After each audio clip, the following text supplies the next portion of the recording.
Ya, miris kita kalau melihat video yang kemudian viral mengenai penembakan bos rental di sebuah rest area tersebut. Mas Luki tadi sampaikan paling tidak ada 4 hingga 5 pelaku di sana dengan membawa senjata api bahkan. Anda melihat ini sudah merupakan hal yang direncanakan, sudah biasa mereka lakukan sebagai komplotan? Ya, dalam konteks sindikat memang mereka sudah memiliki berbagai peran tersendiri-sendiri. Saat kemudian dipinjam oleh pelaku pertama, terus kemudian dialih tangankan dan kemudian dikawal oleh orang-orang yang memang bertugas di sana, maka ini sudah diindikasikan bahwa memang sudah terorganisasi dengan cukup baik. Yang kedua adalah bagaimana mereka memanfaatkan momentum. Momentum mereka memanfaatkan jalan-jalan yang memang disinyalir ya gitu seperti itu, mereka berjalan malam hari, terus kemudian berhenti di rest area yang orang seringkali menganggap bahwa itu sedang beristirahat, terus kemudian mereka menganggap bahwa yang melakukan pengajaran adalah bisa mereka anggap ada orang-orang yang memang berafiliasi dengan kelompok leasing. Yang ketiga adalah seringkali mereka akhirnya memanfaatkan momentum juga bagaimana kemudian kondisi tahun baru, terus kemudian orang-orang yang bersifat lengah dan petugas kepolisian yang seringkali terinternalisasi dan berada pada titik-titik yang memang dianggap memiliki potensi yang lebih besar. Nah, aspek-aspek seperti ini akhirnya menjadikan stimulus kepada para pelaku kriminal yang memang akhirnya memanfaatkan situasi tersebut untuk kemudian bertindak nekat dalam tanda kutip, bahkan mereka memanfaatkan situasi seringkali bahkan tadi disampaikan juga oleh Mas Bilo bahwa yang dilakukan seringkali bersifat persuasif. Jadi hal seperti ini akhirnya menjadikan mereka terpacu dan bersikap impulsif untuk dapat melakukan kejahatan-kejahatan serupa di kemudian hari. Oke, kalau melihat dari kasus ini, ini bukan amatir ini ya Mas ya? Betul. Saat kemudian mereka memiliki peran pelaku pertama kemudian memutus GPS tadi disampaikan juga oleh Pak Ari. 2 GPS?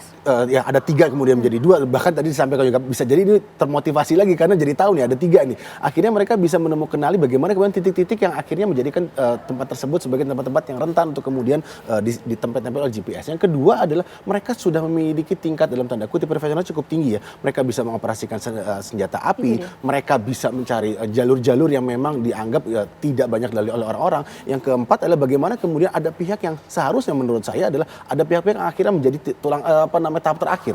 Mereka bisa menengadahkan dan kemudian bisa mengamburkan barang-barang hasil curian seperti ini. Jadi dalam konteks seperti ini maka terpenuhilah bahwa bagaimana kemudian ada peran oknum di sana yang memang bersifat terorganisir. Yang kedua mereka memiliki peran-peran yang sangat profesional seperti itu. Dan aspek-aspek ini harusnya bisa menjadi sinyalemen utama dan early warning kepada para pelaku usaha serupa untuk kemudian bisa membenahi SOP dari tingkat awal sampai tingkat akhir sehingga saat kemudian terjadi seperti ini mereka sudah memiliki kalkulasi risiko yang kemudian melekat kepada pihak kepolisian atau kemudian yang bisa mereka kalkulasikan secara mandiri. Secara mandiri. Iya, kita berbicara pada pelaku di sini. Nah, tadi Anda sampaikan ini memang merupakan sindikat yang cukup ahli melakukan kejahatan ini dan kalau kita update lagi Pak Arianto, paling tidak sudah ada 2 pelaku yang diamankan, yaitu yang pertama adalah penyewa awal Ajas Sudrajat dan kemudian satu lagi adalah diduga merupakan oknum petugas. Respon Anda Pak Arianto? Ya, itulah tantangan yang harus dihadapi oleh Polri dan tantangan yang dihadapi oleh pengusaha rental sekarang ini. Termasuk itu keterlibatan ada petugas di sana Pak Arianto? Kalau keterlibatan dari petugas itu dari dulu, bukan hanya belakangan ini aja. Banyak bukan sekali suatu hal yang mengagetkan untuk Pak Arianto? Betul, saya itu pengalaman tugas polisi itu 50 tahun ya. Jadi keterlibatan oknum atau TNI atau polisi dalam satu sindikat kejahatan itu suatu hal yang sudah sering terjadi sejak dulu, cuman tidak pernah terekspose gitu. Tapi saya tidak mengatakan semua ada loh, tapi itu hal yang sudah biasa terjadi gitu loh. Nah itu loh, ini yang pengusaha ini kan rental ini kan nggak menduga ya bahwa di situ ada oknum yang membackingi kan ya, sehingga dia kan taken for granted langsung sikat aja gitu, ternyata mereka punya pistol betul lah. Nah ini mestinya menjadi pelajaran daripada asosiasi itu untuk meningkatkan lagi pencegahannya. Saya apresiasi ya ada sampai GPS dipasang sampai berganda-ganda gitu.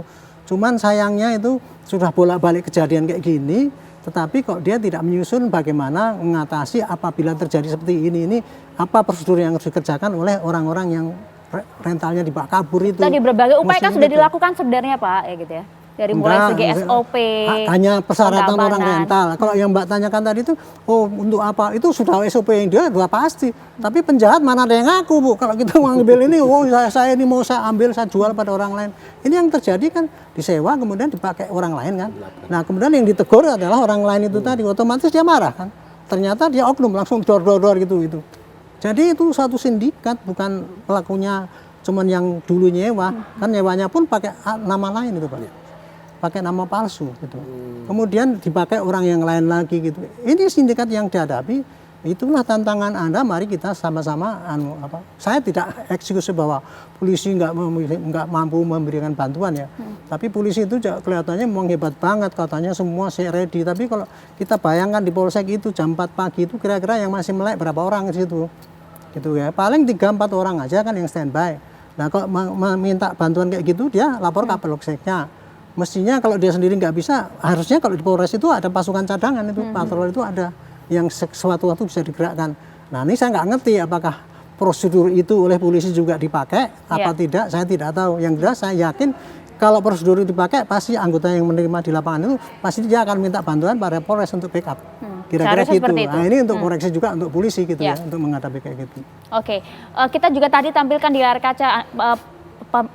Di layar kaca Anda pemirsa Anda juga bisa saksikan tadi ada beberapa orang yang kemudian sudah diamankan oleh pihak kepolisian. Ada 2 pelaku paling tidak adalah, yaitu ini adalah Aja Sudrajat, adalah penyewa awal yang kemudian menyewa mobil rental dari Mas Rizky dan juga keluarga, di mana kemudian sudah diamankan oleh pihak kepolisian. Dan satu lagi merupakan oknum anggota TNI Angkatan Laut yang kemudian juga sudah diamankan oleh pihak TNI.